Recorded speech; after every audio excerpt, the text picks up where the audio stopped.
أستغفر الله العظيم من كل ذنب عظيم ومن كل معصية صغيرة وكبيرة، ظاهرا وباطنا، قولا وفعلا، سرا أو جهرا، عمدا أو سهوا. يا الله يا غفور رحيم. اللهم أنت ربي لا إله إلا أنت، خلقتني وأنا عبدك وأنا على عهدك ووعدك ما استطعت.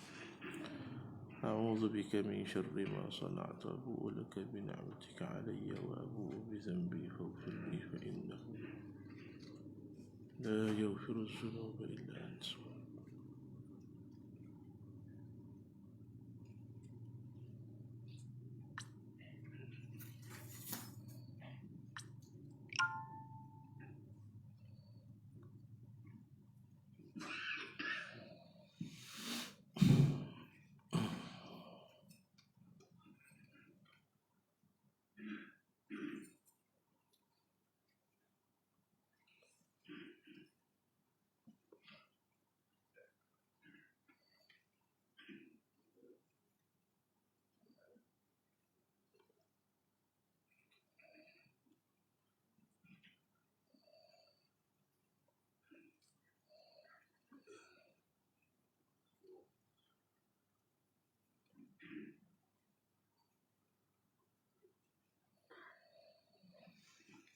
السلام عليكم ورحمة الله وبركاته. بسم الله الرحمن الرحيم. الحمد لله الذي أنزل علينا بخير كتاب أنزل، وأرسل إلينا بخير نبي أرسل.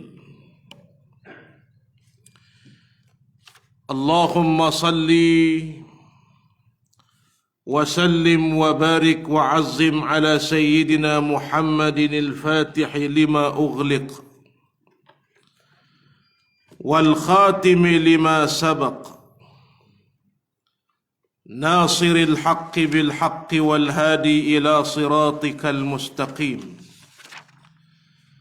وعلى آله وأصحابه حق قدره ومقداره العظيم. رب اشرح لي صدري ويسر لي أمري واحلل عقدة من لساني يفقه قولي. آمين ثم أما بعد. Pertama sekali kita rafakkan setinggi rasa syukur pada Allah Subhanahu wa taala. Bila apa yang kita ingin selama ni minta kuliah dibenar semula, Allah izin, maka jangan lupa baca apa yang dibaca oleh Nabi SAW. Setelah setiap apa yang kita inginkan Allah izin, maka kena baca Alhamdulillah, bi ni'matihi tatimmus salihat. Alhamdulillah bi ni'matihi tatimmus salihat. Yang kita hajat belum dapat, alhamdulillah ala kulli halin wa na'udzu billahi min kulli hali ahli nar. Boleh ni? Ingat tu? Tak ingat cari sendiri semula. Kat mana dah Putih? Kat mana? Baik. Bismillahirrahmanirrahim. قال المؤلف رحمه الله سبحانه وتعالى: ونفعنا الله بعلومه في الدارين آمين يا رب العالمين. Daripada hadis yang ke-32, keterangannya, perkara-perkara yang membatalkan wudu. Bila sebut batal, kita dah ambil air semayang tapi batal. Dia beza dengan tidak sah. Tak sah ni tak ada batal. Faham tak? Kita ambil air semayang tak basuh kaki, lepas tu ketuk, batal tak air semayang?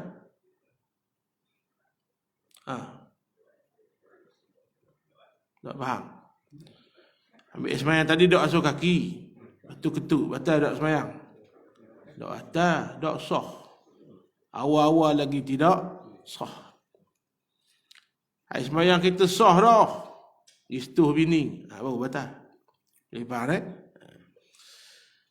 Banyak hadis-hadis Nabi sallallahu alaihi wasallam dan asar. Asar itu daripada sahabat Nabi sallallahu alaihi wasallam.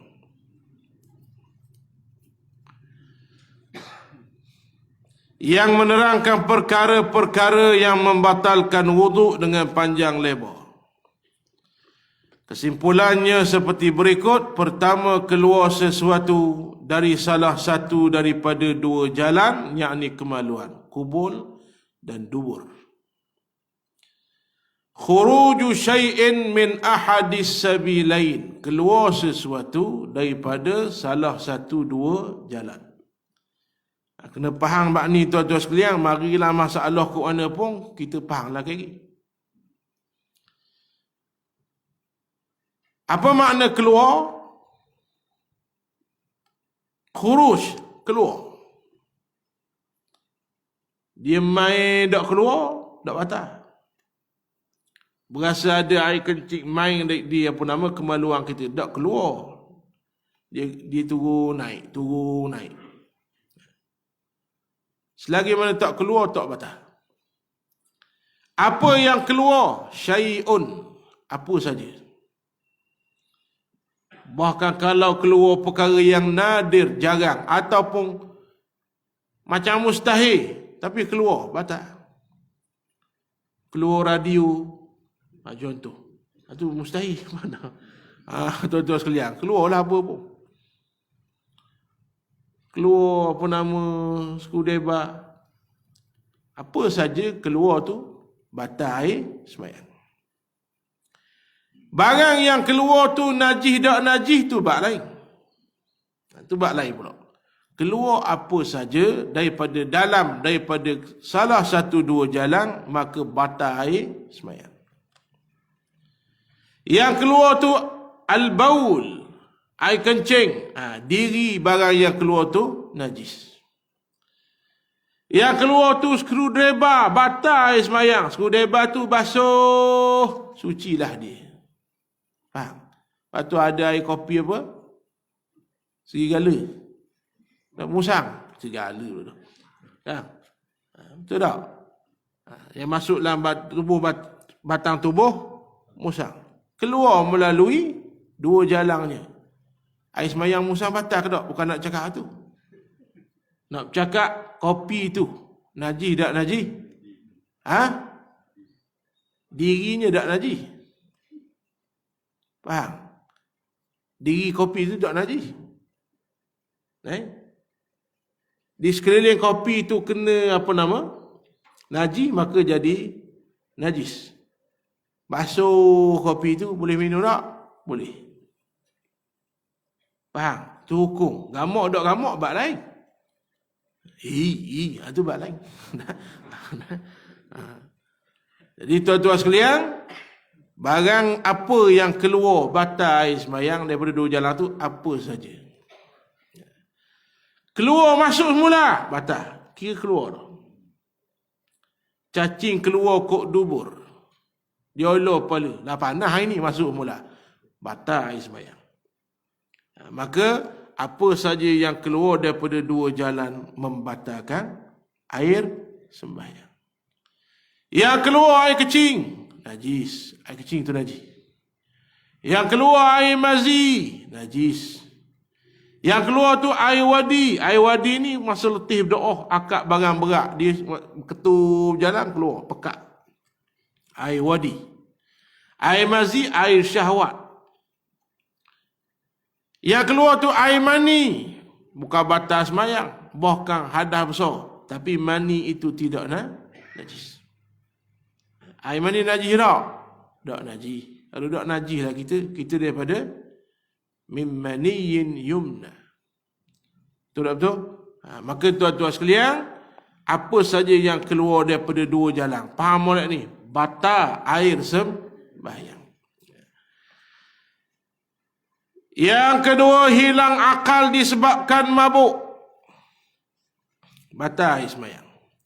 Atau gila, atau pitam, atau tidur, kecuali kalau ia tidur dengan duduk tetap pada tempat duduknya, tetap 2 papan punggung. Ni tengah kuliah ni pagi ni ia tidur. Tidur. Batal ada air semayang? Tidak, kerana tetap 2 papan punggung. Dia tidur dah, pusing kanan, pusing kiri, batallah air sembahyang. Dengan syarat ia sedar akan cara duduknya itu. Habis. Yang ketiga, bersentuhan. Kulit lelaki dengan perempuan. Yang ni tak kira di mana. Belakang, depan, bahu dengan bahu, kaki dengan kaki, apa saja kulit dengan kulit, maka membatalkan air sembahyang. Yang telah baligh, syaratnya telah baligh. Apa baligh? Orang yang sampai. Sampai apa? Sampai umur. Setuh anak saudara, sabit. Puang, kita lelaki, puang saudara. Dia tak balik lagi, tak batal. Kita setelah anak saudara kita, sa'i batal sembahyang. Umur apa? 23. 23 balik lagi. Maka air sembahyang kita balik awal. Habislah air sembahyang. Yang seterusnya, dan bukan mahramnya. Baca biar betul, mahram. Dia kuliah dengan muhrim. Mahram. Muhrim orang yang pakai ihram, tu muhrim. Kampung kita banyak orang sumbang muhrim dipanggil.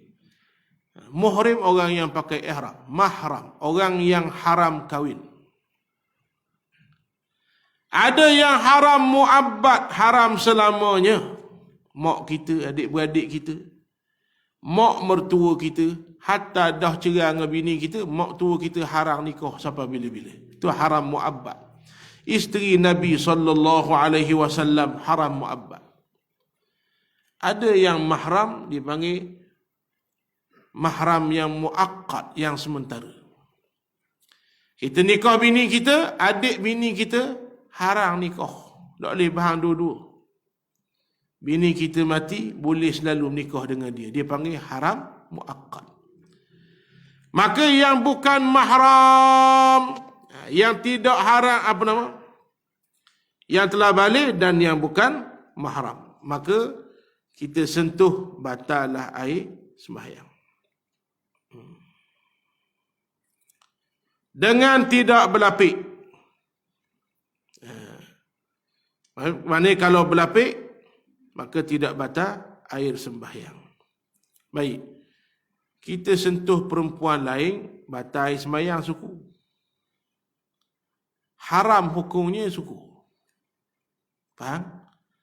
Kita ada air sembahyang, tak apa, salah lelaki puang, tak boleh, haram.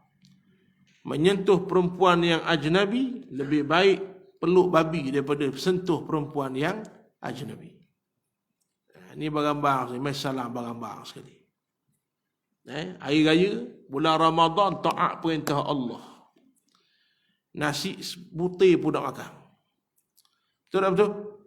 Cucu kata tak ki, seminit lagi nak garik. Minum air sigat tau. Tak boleh. Walaupun seminit lagi tak boleh. Haram. Apa nak makan? Haram.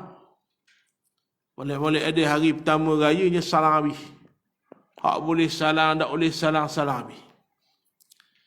Nak salam dengan anak saudara sabit, anak saudara sabit dia balik belajar pondok. Anak saudara dia kata tak boleh salam. Haram. Dia kata apa? Pandang agakmu.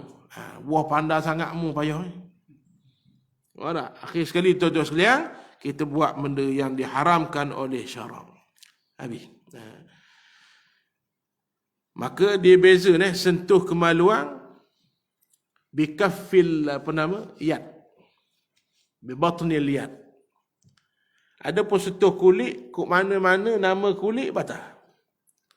Ada pun menyentuh kemaluan dengan ni, perut tangan. Faham? Tapok-tapok. Yang mana dikira tapok? Tuan-tuan buat begini, tangan kanan, tangan kiri buat begini. Nampak? Faham? Yang tersentuh itulah tapok antara keduanya. Maka yang itulah kalau sentuh kemaluan batal air sembahyang. Faham lagi? Dia sepit. Kemaluan dia tersepit. Nak alih ada air sembahyang, alih ke belakang abang. Alih itu. Selok itu. Faham tak? Ataupun ni kemaluan contohnya, dia pegang begini. Tidak membatalkan air sembahyang. Kenapa? Yang batal sentuh ni. Barang yang bersentuh antara dua tangan. Dia faham Ada pun menyentuh perempuan yang ajnabi, kuk mana nama kulit, batal air sembahyang. Dia gurang dengan bini dia, mula-mula nikah kan, gurang batal air sembahyang. Betul tak betul? Bukan gurang masa nikah tu suruh batal air sembahyang dah. Suruh salam siung depan orang ramai. Itu tidak diajar di Islam. Yang diajar, pegang kepala bini, baca doa. Betul tak betul? Ramai dulu. Siung bini depan orang ramai. Mak ngah maklum, siung bini mu, batal sembahyang. Kita pun ikut mak ngah. Mak ngah dah belajar. Mak long dah pergi kuliah. Mak long orang kuliah, dia bising. Nak jom dia, aku kata kau orang, mak long. Dia tuan-tuan sekalian, jadi jahil. Kita pun ikut orang jahil. Jadi tuan-tuan rahmati Allah sekalian, kita sentuh rambut bini dengan tangan, batal tak? Tak batal, bukan kulit. Abang nak pergi hijir dah ni. Bini kita mari, salam bang. Tak boleh ada air sembahyang. Nak mana? Awak warna tanda perpisahan, buatlah warna apa? Kosok kepala ke? Awak tunjuk gigi awak. Lak gigi dia. Ya. Menyentuh gigi tidak batal air sembahyang. Contoh ni. Jadi tuan-tuan sekalian, menyentuh kulit perempuan yang kita boleh nikah dengannya, batallah air sembahyang tanpa lapik. Yang keempat, menyentuh kemaluan anak Adam atau bulatan duburnya. Punggung tak kata. Halaqatud dubur. Yang tuan-tuan duduk terang, dia terbuka tu. Kalau tak terang, dia kecuk tu. Tu halaqatud dubur. Boleh faham ni? Itu halaqah dubur. Maka kalau sentuh punggung, tak batal. Ni Pak Ali betul ambil sembahyang. Bini tu buat apa? Salah pegang punggung. Tak batal. Dan dipanggil kemaluan hadapan pula. Kalau orang lelaki, apa nama, nak panggil apa ni tuan-tuan? Belajar fiqh payah ni. Nak sebut tak kamu? Kemaluan kita tu lah. Apa nama, telur agong dua ti tu. Tuan-tuan sekalian. Kalau kita pegang, tak batal. Boleh faham Allahu Rabbi. Habis. Dengan tapak tangan atau perut jari. Tu. Tiap-tiap satu dari 4 perkara yang tersebut dinamakan hadas kecil habis. Sesat situ.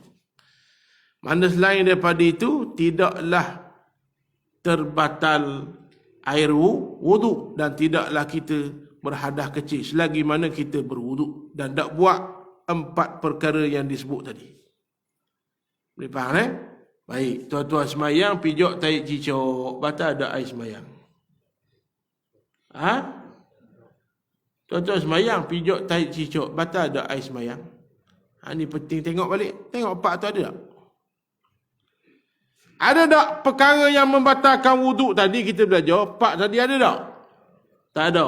Dah tu apa pergi batal semayang? Apa pergi tubik? Tak ada ni? Allah padang. Kerana ia membatalkan sembahyang. Tidak batal sembahyang, membatalkan sembahyang. Maka sebab tu kita belajar pula syarat sah sembahyang. Antara syarat sah sembahyang tidak menanggung najis. Pada tubuh, pada pakaian dan tempat kita sembahyang. Baru ni kecoh. Jabatan amal, orang panggil tentera semut merah. Jabatan amal. Orang yang kalau dalam musibah, kita kalau dalam musibah mesti siapa kumpulan ni. Dia panggil tentera semut merah, unit amal. Dan saya pun turut serta tuan-tuan sekalian, masa ni tak ada air baru ni. Pukul 2, pukul 3, pukul 4 dah balik lagi. Sahabat-sahabat jabatan amal ni tuan-tuan tidur tepi tang air gitu. Dan tuan-tuan kena ingat, ahli unit amal ni macam-macam jenis orang. Ada buruh kasar, ada meniaga tepi jalan, ada meniaga pasar malam, ada doktor, ada ustaz, ada pensyarah, dia ada YB, merendahkan dirinya, merendahkan diri, sarung baju merah, tak ada jawatan. Buat kerja tanpa upah. Ada kena kenal jugalah. Ni tak kenal. Ingat kawan tu daripada satu. Esok mari pulak ni. Bawa ayam banyak ni. Sedap pulak jaga. Ada kena kenal. Bila kenal, kita akan rasa nak berterima kasih. Jadi tuan-tuan yang rahmati oleh Allah Subhanahu wa taala. Nak cerita apa tadi jawatan amal? Riuh semayang dia pun nama kepala air Yan. Banjir kepala air tu. Ahli jawatan amal ni dia semayang mana-mana. Dia sudah bantuan tolong bersih rumah orang, dia semayang lah rumah. Masa tu kepala air tuan-tuan sekalian, dia semayang atas batu sungai tu. Kecoh, semayang tak soh. Ni bila jahil. Sebab tu tuan-tuan jangan bercakap kalau tidak tahu. Antara ibadah yang paling mudah, satu perkataan je. Ibadah. As-sumtu. As-sumtu. Apa mana as-sumtu? Diam. Tak tahu kita diam. Bila kita tak tahu diam, orang tak tahu, kita tak tahu. Bila kita tak tahu, kita pun bercakap, orang tahu lalu yang kita ni tak tahu. Betul? Nampak macam bijak, cakap lah bodoh rupanya. Tak sah sembahyang atas batu. Itu bila tak belajar syarat sah sembahyang. Syarat sah sembahyang, menghadap kiblat. Dia menghadap kiblat tak? Menghadap. Syarat sah sembahyang, tempat sembahyang mesti bersih. Bersih dah tempat dia, bersih. Syarat sah sembahyang, tutup aurat. Dia tutup aurat tak? Tutup. Syarat sah sembahyang kena angkat hadas kecil. Kena suci pada hadas kecil dan besar. Dia suci pada hadas dah. Ambil sembahyang dah. Nampak? Sah dah sembahyang. Cuma afdal di masjid tu saja. Ardullahi masajid. Satu bumi Allah ni semuanya tempat sembahyang. Orang Melayu kita menyempitkan fikiran. Kalau tengah sempit ni, jeng balik raya jeng. Dia tunggu situ, tak bergerak. Masa berjalan ni, tak mayang pergi zuhur dekat asar ni. Dia tunggu kau. Orang tu tak mayang. Nanti tunggu pergi surah dulu. Surah apa? Jeng. Buka pintu, mayang tepi kereta tu. Yang penting cukupkan syarat sah sembahyang. Faham lagi? Orang Mesir, orang Arab tuan-tuan, dia sangat jaga sembahyang waktu. Antara barang nombor satu Nabi pesan sampai di Madinah, Nabi kata apa? Sembahyang as-salatu ala waqtiha. Sembahyang tepat pada waktu. Jadi kalau di Mesir ni, cashier kan jaga cashier, tak dia nak tinggal. Tak? Kita tengah beratur ni. Dia meniaga cashier tak dia tinggal. Dia kata, intazir, stanna syuaya, tunggu kejap Ya pusing kau kiblat, Allahu akbar. Mayang situ. Ini budaya yang kita kena amal. Sudah main bola, lambat ni agak-agak balik lewat. Semayang atas padang tu, biar jadi budaya tak? Semayanglah di mana tempat kita berada. Cuma afdal di rumah Allah. Apa mana afdal? Ma aksaru sawabin. barang yang lebih banyak pahala. Itu saja. Kecuali yang tak dibenar semayang atas kubur. Betul tak? Yang tak dibenar semayang dalam tandah. Entah di mana saja, walau dia ada sudah mandi, mayang lalu dah tandah. Tak boleh. Dia faham kecuali solat sunat jenazah yang disebut atas kubur tadi. Jadi tuan-tuan sekalian, sebab tu kena faham syarat sah sembahyang. Habis. Perkara yang diharamkan bagi orang yang berhadas kecil. Bila berhadas kecil, ada barang yang diharamkan kepada kita untuk kita buat. Dalam hadis-hadis Nabi SAW ada dinyatakan mengenai perkara-perkara yang haram dilakukan oleh orang yang berhadas kecil. Hadas kecil mana apa tuan-tuan? Halangannya kecil. Kalau hadas besar, halangan besar. Sebab tu bila kita nak menghilangkan hadas tu dipanggil mengangkat hadas. Mengangkat hadas kecil, wudu. Mengangkat hadas besar, halangan besar, mandi wajib. Faham ni? Semayang zuhur kena, tapi bila berhadas, ada halangan, maka tidak dibenarkan semayang. Boleh faham ni? Kesimpulannya menurut huraian ulama seperti berikut. Pertama, semayang yang fardu dan yang sunat. Semayang boleh pahala tanpa air sembahyang jadi haram. Ni nak tanya tuan-tuan, orang yang semayang tak ada air semayang, batal tak semayangnya? Batal tak semayang? Tadi sebut dah kan, tak batal, tak sah. Tak batal, bukan batal, tak sah tu. Batal ni barang yang sah, lalu dibuat perkara yang membatalkan amalan itu. Faham ni? Maka dia pun semayang tanpa air semayang. Memang tahu dah tak ada air semayang, haram. Sebab tu orang ketuk tengah semayang, dia semayang kau, haram. Faham? Membatalkan semayang tanpa sebab, haram. Semayang batal, dia terus juga, haram. Apa dah tubik? Malu orang tahu ketuk. Dah berapa musuh orang ketuk dalam dunia? Orang lain tak ketuk, biasa lah tu.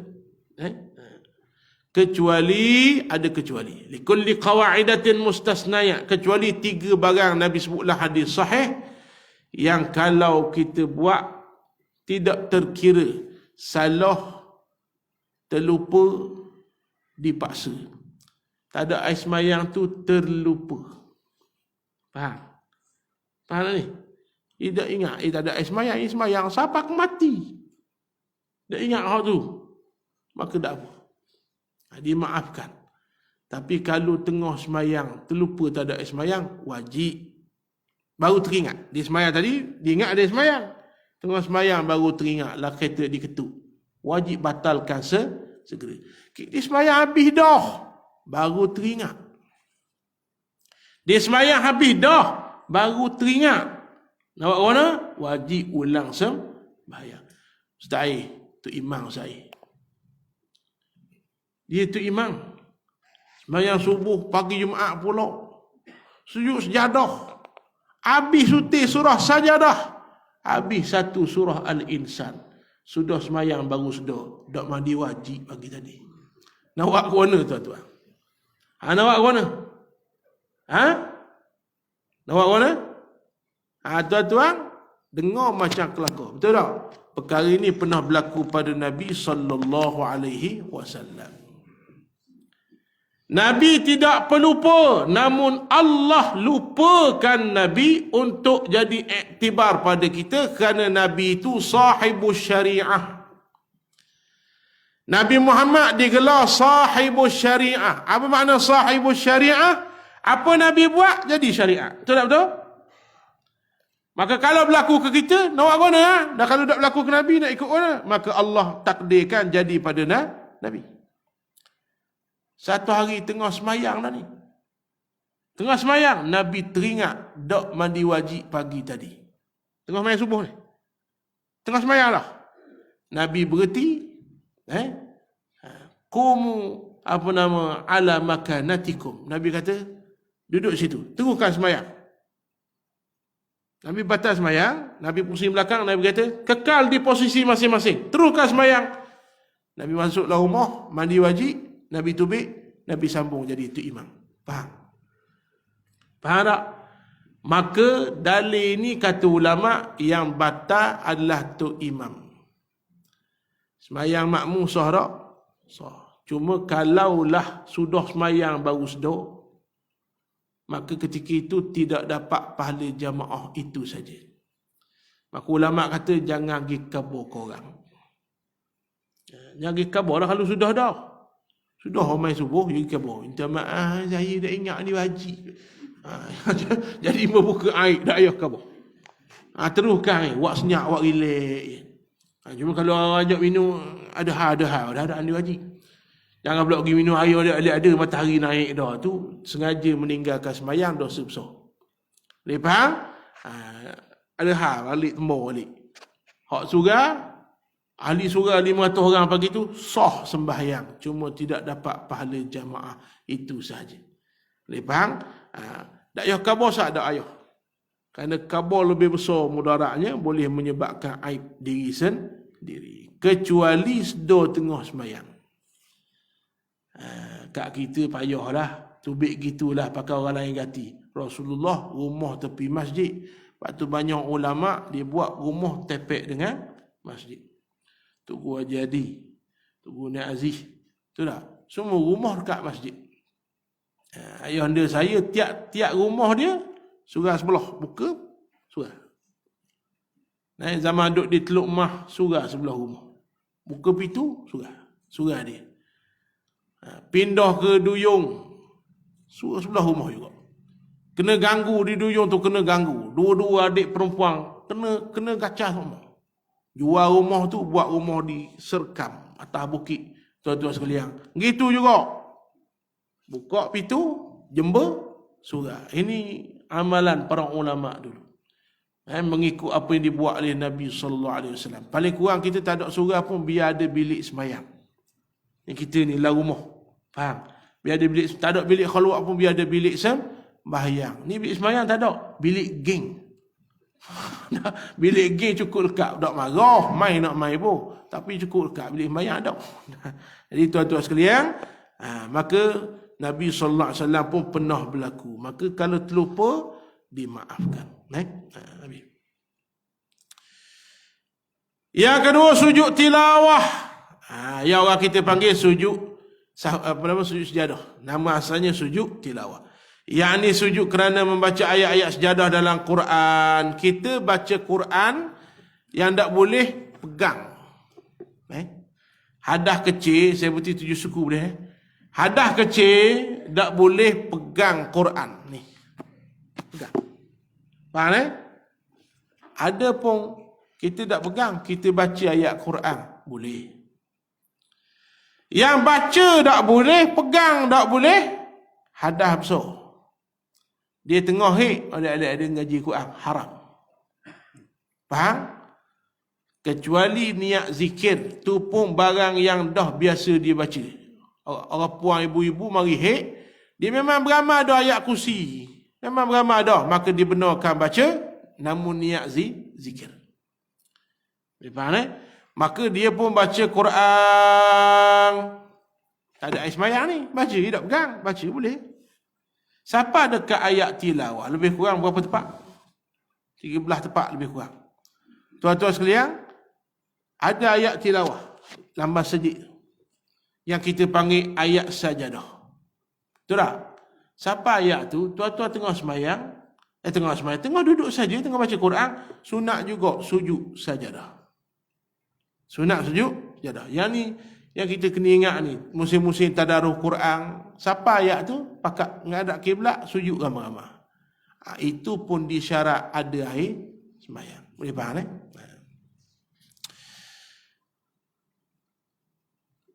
Dan sujud syukur. Sujud syukur pun kena ada air sembahyang. Kemudian yang kedua, tawaf mengelilingi Baitullah yang fardu dan yang sunat ni mazhab Syafi'i. Maka bila sempit kita pun taklid mazhab lain. Kena susah. Kat Mekah kan payah. Kita pun taklid mazhab lain. Itulah mazhab khilaf bainal ummati, kata Nabi. Al-khilafu baina ummati rahmatun. Itulah maksud Nabi, khilaf di kalangan umatku rahmat. Dia faham? Kita jangan main-main kejap mazhab ni, tak boleh. Kita mazhab Syafi'i. Tapi bila sempit, idza daqat ittasa'a, bila sempit diluahkan, maka boleh kita taklid mazhab lain. Bulan Ramadan mazhab Syafi'i wajib niat tiap-tiap malam. Betul tak betul? Tak niat, tak sah, tak dikira puasa. Maka oleh kerana takut tak teringat, maka dibenar taklid mazhab Maliki. Kita pun niat saja aku puasa sebulan. Sambil-sambil niat tiap malam tu, malam pertama tu niat juga sebulan taklid mazhab Maliki. Ini rahmat di kalangan umat Nabi Muhammad sallallahu alaihi wasallam. Yang ketiga, menyentuh kitab suci Al-Quran. La yamassuhu illa al-mutahharun. Pegang Quran. Maka ulama bahas, pegang Quran yang mana? Mushaf. Adapun terjemahan, maka ulama bahas pula. Terjemahan lebih banyak ke ayat lebih banyak? Kalau ayat lebih banyak, haram juga. Maka hak terjemahan bahasa Melayu, terjemahan lebih banyak ke ayat Quran lebih banyak? Terjemahanlah lebih banyak. Sebab tu Allah tak buat Al-Quran bahasa Melayu. Kalau Quran bahasa Melayu, tebalah Quran tu. Tu dah, payah nak ingat, tuan-tuan sekalian. Allah Ta'ala kata contoh, kul bahasa Arab, sepatutnya. Kalau terjemah bahasa Melayu, katakanlah kamu wahai seorang lelaki. Beza jauh tak? Jauh. Maka Allah buat bahasa Arab. Maka terjemahan kita tu boleh pegang kalau tidak ada air sembahyang. Ni faham ni? Dibahas juga plastik beg bekas yang ada Quran di dalam. Ulama sebut kalau beg tu Quran kita suti lah. Memang tujuan bawa Quran dan Quran tu mushaf. Beg tu pun tak boleh pegang. Faham tak? Beg tu dia bawa Quran pergi ngaji kan. Bak adat suku kena tinggi pada pinggang tu, bak suku dah. Pegang tu boleh ke tak? Tak boleh. Yang kedua, kata ulama, kalau beg tu bukan tujuan bawa Quran, nak bawa benda lain, banyak benda lain, cuma selit Quran, tu tak apa. Boleh faham habis tuan-tuan sekalian. Yang keempat, mengangkat kitab suci Al-Quran. Kanak-kanak diharuskan mengangkat dan membawa kitab suci Al-Quran untuk belajar dengan tidak berwudu. Kenapa? Kerana dia tidak masuk syarat lagi. Habis. Perkara-perkara yang makruh ketika mengambil wudu, wallahu a'lam. Sama akan datang. Muka tuan-tuan pun puas nampak. Sama akan datang insya-Allah. Bab hukum, bab akidah ni biasalah. Subuh pula mengatuk mata. Tapi inilah waktu yang paling baik belajar. Setakat ni rasanya tak ada lagi tempat buat. Kalau duduk pondok Pasir Tumbuh dulu, musim-musim cuti, kalau pergi pondok, dia ada satu lagi kuliah. Kuliah sebelum subuh. Terawak sekali. Lepas subuh negak. Ada seorang tuan guru, Syekh Zainul Asri. Istiqamah tiap-tiap hari kuliah sebelum subuh. Yang dahsyatnya, view 10,000. 3,000. Alhamdulillah. Tuan-tuan kalau bangun, bolehlah buka Syekh Zainul Asri. Mana pun, tiap-tiap hari bangun malam. Lepas tu tengok, tak payah dengar tazkirah, tengok muka dia pun, ingat terus pada Allah. Betul tak? Khairukum man zakkarakum billahi ru'yatuh. Orang paling hebat di kalangan kamu, bukan muka smart, tapi tengok muka dia, ingat Allah. Nampak? Orang tengok kita, ingat benda lain. Tengok muka, ingat projek. Tengok muka, ingat benda lain. Jadi tuan-tuan sekalian, kalau yang ingat tuan-tuan lah, tengok muka tuan-tuan ni bagus belaka. Jadi tuan-tuan sekalian, insya-Allah kita sambung akan datang. Saya bagi 2 kali. Oleh kerana tempat lama ada yang jauh, kita bagi 2 kali subuh. Nak garik banyak dak dan subuh 2 kali. Minggu apa? 1 dan 3. InsyaAllah Sabtu 1 dan 3. Wallahu a'lam. Yang baik pada Allah, yang kurang daripada saya ada salah dan silap, mohon dimaafkan dan ditegur. Wabillahi taufiq wal hidayah. Assalamualaikum warahmatullahi wabarakatuh. Bismillahirrahmanirrahim. Alhamdulillahi rabbil alamin. Wassalatu wassalamu ala ashrafil anbiya wal mursalin sayyidina wa maulana Muhammadin wa ala alihi wa sahbihi ajma'in. Allahumma anfa'na bima 'allamtana wa zidna ilma. Wa sallallahu ala sayyidina Muhammad wa ala alihi wa sahbihi wasallam. Walhamdulillah rabbil alamin. Qabbalallahu minkum.